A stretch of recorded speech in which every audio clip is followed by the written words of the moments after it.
Hey everyone, let's jump right into things today. We are going to explore a truly amazing biblical text. Specifically, we're unpacking a really famous part of the book of Proverbs, chapter 21. If you've ever found yourself wondering how to make awesome choices, how to handle those tricky situations at school, or just how to be a really great friend, well, this explainer is absolutely designed for you. You can kind of think of Proverbs as this massive, overflowing treasure chest of advice. And today, we're opening that chest up to see what's inside. So check this out. Did you know that simply keeping your mouth shut can actually keep you out of major trouble? Seriously, no joke. Sometimes the absolute smartest thing you can possibly say is literally nothing at all. We often think we always need to have this quick comeback or we just have to get the last word in. But this biblical text, it has a completely different idea. It actually has a ton of super practical things to say about our everyday lives. It covers the words we use, the way we tackle our daily chores, and even how we handle the attitude in our hearts. Okay, let's dive into this. Section 1, Wisdom from the Biblical Text. To make those absolute best choices, we first need to understand this pretty big word that shows up right away: righteousness. Now, I know it sounds like a totally massive, fancy, grown-up word, right? But honestly, righteousness just means doing what is right, fair, and good. Think of it as basically always choosing to do the right thing, even when it's super hard, and especially when absolutely no one else is watching you. Like if you share a toy when you really want to keep it to yourself, or if you tell the truth when it would just be so much easier to lie, guess what? You are practicing righteousness. Now, you might be asking yourself, why should I try so hard to do the right thing all the time? Well, look at these incredible rewards. Verse 21 of our biblical text tells us that whoever pursues righteousness and love actually finds three amazing things: life, prosperity, and honor. Pursuing means you're really chasing after it, like you're running a full-speed race to catch it. And when you chase after goodness and love like that, the text says you get a full life, true prosperity, and serious respect from others. Doing the right thing pays off in huge ways, for sure. Moving right along to section 2, the power of your words. Choosing to do the right thing absolutely involves what comes out of our mouths. But before we get to the exact advice the text gives us about our words, we've got to define another word: calamity. Calamity is a sudden disaster or really big trouble. We aren't just talking about accidentally spilling a glass of milk at dinner. It's the kind of giant, messy trouble we definitely want to avoid getting ourselves into. So, how do we actually make sure we avoid that giant mess of a calamity? Well, this awesome quote directly from Proverbs 21:23 lays it right out for us. Those who guard their mouths and their tongues keep themselves from calamity. And this brilliantly illustrates how guarding your tongue is exactly like being a brave, tough gatekeeper for a massive, heavily fortified castle. I mean, you wouldn't just leave the castle gates wide open for enemies or wild animals to just wander on in, would you? Of course not. No way. In the exact same way, you have to stand guard at the gate of your mouth.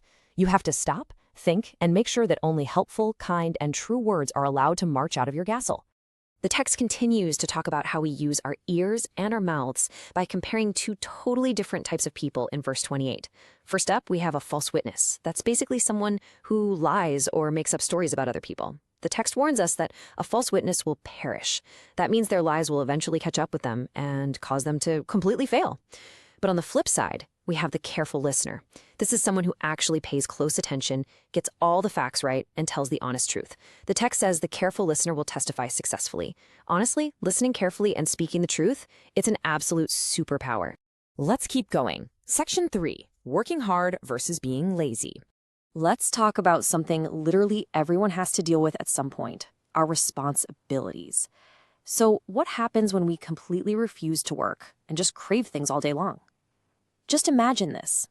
Imagine literally just sitting on the couch, flat out refusing to clean your room, refusing to help set the table, but you're still demanding that everyone give you treats, gifts, and whatever else you want. What do you think the natural consequences of that would be? Yeah, it probably wouldn't end very well for anyone. Now, what's really interesting about this next verse is how it perfectly describes a person who avoids work. It uses this old, super funny-sounding word, sluggard. A sluggard is a very lazy person whose hands absolutely refuse to work. It's almost like their hands have a mind of their own and are just completely on strike. They just do not want to put in any effort at all. The biblical text gives us this amazing, huge contrast in verses 25 and 26. First, we have that greedy, lazy sluggard. The text actually points out that his cravings will basically be the death of him because he completely refuses to work. He just sits around and craves more and more. But compare that to the righteous person. Instead of just being totally focused on themselves, the righteous give without sparing. Because they've put the work in and worked hard, they actually have plenty enough to share generously with everyone else around them. Which brings us to section 4, having an honest heart. You see, it's really not just about the chores we do on the outside. The biblical text is actually deeply concerned with our attitude on the inside.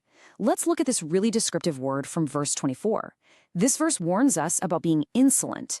Being insolent means behaving with a proud, rude, and mocking fury.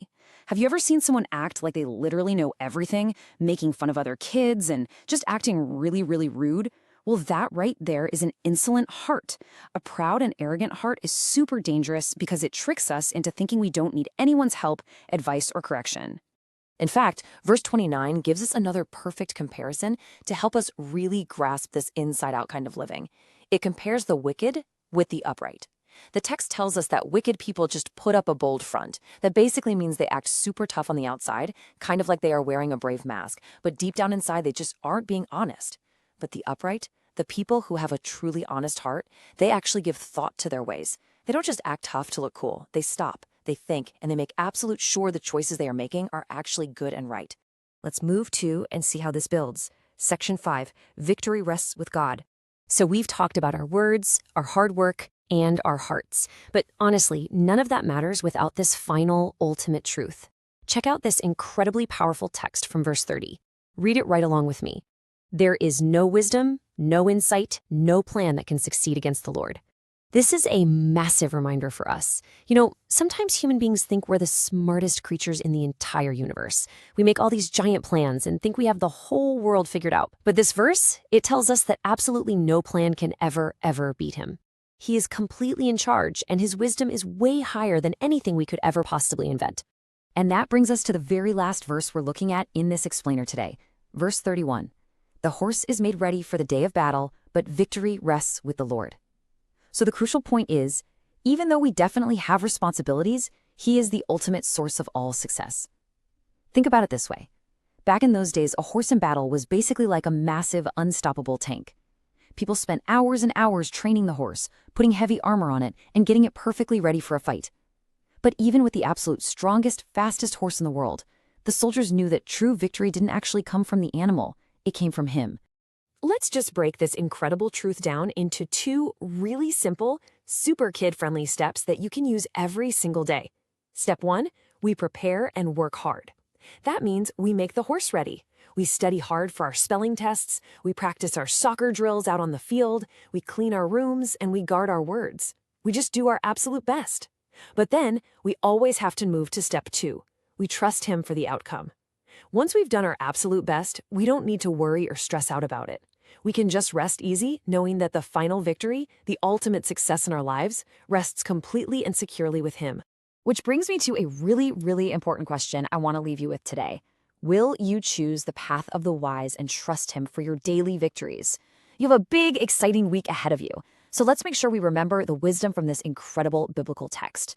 Let's remember to be the brave gatekeepers of our words.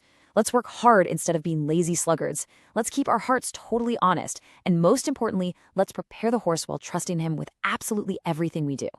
Thank you guys so much for joining me today for this explainer, and keep making those wise choices.